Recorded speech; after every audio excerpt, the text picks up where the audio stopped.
बागेश्वर धाम वाला बाबा धीरेन्द्र शास्त्री क्या बेईमान है और उसके ऊपर इतने गंभीर आरोप क्यों लग रहे हैं? पूरी जानकारी आगे मैं आपको विस्तार से बताऊंगा।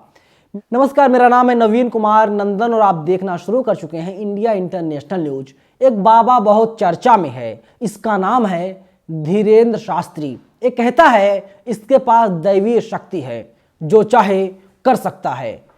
केंद्र सरकार में केंद्रीय मंत्री नितिन गडकरी और मध्य प्रदेश के गृह मंत्री मिश्रा जी इसके बहुत बड़े वाले भक्त हैं, फैन हैं, जाते हैं, सर झुकाते हैं, आशीर्वाद लेते हैं और इसके ऊपर कोई कार्रवाई नहीं होती। लेकिन इस बार धीरेन्द्र शास्त्री बहुत बुरे फंस चुके हैं, बचाने वाला कोई नहीं मिल रहा है। परत दर परत सच्चाई बाहर आ रही है, खुलासे हर रोज हो रहे हैं और जैसे जैसे खुलासे हो रहे हैं धीरेन्द्र शास्त्री की जो भाषा है वो लगातार बदलती जा रही है। स्वाति मिश्रा ने एक ट्वीट किया, इन्होंने लिखा है बागेश्वर धाम वाले धीरेन्द्र कृष्ण शास्त्री और उनके सहयोगियों पर आरोप है उन्होंने शमशान, तालाब, पहाड़, सामुदायिक भवन सब कब्जा कर लिया है और कई लोगों की जमीनों पर भी उनकी नजर है।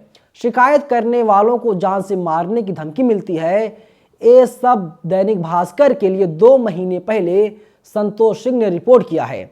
रिपोर्टर ने सारे आरोपों पर धीरेन्द्र शास्त्री और उनके करीबियों का पक्ष जानने की बहुत कोशिश की, लेकिन कोई जवाब नहीं मिला। इतने जोखिम के बीच ऐसी रिपोर्ट करने के लिए रिपोर्टर की हिम्मत की दाद देनी होगी। बागेश्वर धाम वाले धीरेन्द्र कृष्ण शास्त्री पर रिपोर्ट काफ़ी बड़ी है, जो पढ़ना चाहे वे लोग पढ़ सकते हैं। आगे लिखता है, जब हमने उस लिंक को ओपन किया तो ग्राउंड रिपोर्ट की है संतोष सिंह ने। बागेश्वर धाम में जमीन को लेकर विवाद, जहां तालाब वहां बन रही दुकानें, शमशान में शव जलाने पर रोक लगा दी गई है। आगे लिखता है दैनिक भास्कर, छतरपुर जिला मुख्यालय से 30 किलोमीटर दूर छतरपुर खजुराहो हाईवे सटा गढ़ा गांव बागेश्वर धाम के कारण बिजनेस हब बन गया है। रोज हजारों में होने वाली लोगों की भीड़ मंगलवार और शनिवार को लाखों बदल जाती है। कमाई दोनों हाथों से होती है। इस कारण दुकानों का एक महीने किराया 1.25 लाख रुपए तक पहुंच गया है। अब यहाँ जमीनों की कीमत आसमान छू रही हैं और निजी और सरकारी जमीनों पर कब्जे का खेल शुरू हो गया है। सीधा आरोप बागेश्वर धाम सरकार, धीरेन्द्र शास्त्री और उनके सेवादारों पर है। अब आप सोच लीजिए किस तरीके से लोगों की ज़मीनों को कब्जाया जा रहा है, सरकारी ज़मीनों पर कब्जा किया जा रहा है। जहां पर कभी तालाब हुआ करते थे, आज वहां पर दुकानें खोली जा रही हैं। पैसा किसके पास जा रहा है? धीरेन्द्र शास्त्री के पास सारा रुपया जा रहा है। सोचिए, आप लोग सोचते हैं कि बाबा है, इसके पास दैवीय शक्ति है, अपार शक्ति है, इसके पास वो ताकत है जो कोई नहीं कर सकता। लेकिन अब जो सच्चाई है परत दर परत लगातार खुलती जा रही है। दैनिक भास्कर आगे लिखता है, गढ़ा गांव के आखिरी छोर पर बागेश्वर धाम मंदिर है। ये शिव मंदिर 300 से 400 साल पुराना है। ये धीरेन्द्र शास्त्री के परिवार के कुल देवता भी हैं। इसी प्राचीन मंदिर में कुछ साल पहले हनुमान जी की मूर्ति स्थापित की गई है। धीरेन्द्र शास्त्री से बालाजी पुकारते हैं, उनसे मुलाकात के लिए यहीं पर नारियल बांधकर अर्जी लगाई जाती है। अब आप सोचिए, आप इस तस्वीर देखिए, इन तस्वीरों को देखिए। आरोप नंबर 1 मैं नहीं लगा रहा हूं, दैनिक भास्कर कह रहा है, शमशान तालाब की जमीन पर कब्जा किया जा चुका है। इसके साथ ही जो तहसीलदार ने नोटिस जारी किया था, लेकिन निर्माण कार्य जो है वो बदस्तूर जारी है। वहीं देखिए, कब्जे को लेकर के गांव 2 खेमों में बट गया है। और आगे भास्कर लिखता है, आरोप नंबर 2, सामुदायिक भवन पर कब्जा हो गया है। भगवे रंग से डेंटिंग पेंटिंग कर दी गई है। तमाम लोग यहाँ पर आते हैं। 12 लाख रुपए की लागत से ये सरकारी भवन बनाया गया था, लेकिन अब किसके अंडर में है? धीरेन्द्र शास्त्री के अंडर में है। जमीन हड़प ली गई, निर्माण कार्य चालू है। आरोप नंबर 3।